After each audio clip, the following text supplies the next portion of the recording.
Hello friends, আসসালামু আলাইকুম। কেমন আছো সবাই? তো দেখো, চলে আসলাম নতুন আরও একটা ভিডিও নিয়ে। তো এখন আমি রান্না করব নতুন আলু দিয়ে গরুর মাংস। তো চলো রান্নাটা করে নিই।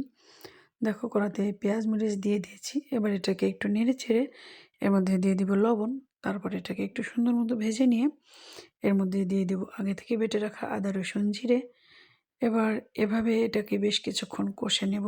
তো তারপর দিয়ে দিব হলুদ গুঁড়ো, মরিচের গুঁড়ো। তো এবার এটাকে একটু নেড়ে চেড়ে এর মধ্যে দিয়ে দিব পানি। তো তারপর এটাকে ঢাকা দিয়ে বেশ কিছুক্ষণ কষে নেব। দেখো, কষানো হয়ে গিয়েছে। এবার এর মধ্যে দিয়ে দেব আগে থেকে কেটে ধুয়ে রাখা গরুর মাংস। তো এবার এটাকে মশলার সাথে সুন্দর মতো মিশিয়ে নেব। তারপর এই অবস্থায় ঢাকা দিয়ে বেশ কিছুক্ষণ কষে নেব।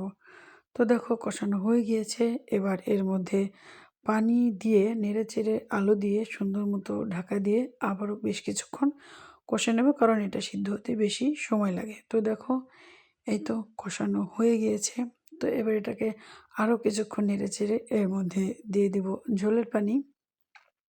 তো তারপর এটাকে ঢাকা দিয়ে পুরো রান্না হওয়া পর্যন্ত অপেক্ষা করব এবং মাঝে মাঝে ঢাকনা সরিয়ে সুন্দর মতো নেড়ে চেড়ে দিব। তো এই তো দেখো, পানি দিয়ে দিয়েছি আর দেখো ঝোলটা ফুটে উঠেছে। এবার ঝোল কমা পর্যন্ত অপেক্ষা করব।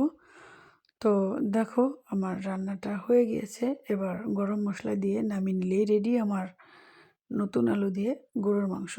তো কেমন হয়েছে আমার রান্নাটা প্লিজ কমেন্টে সবাই জানিও। আর তোমরা কে কীভাবে করো সেটাও বলো প্লিজ। দেখো কালারটা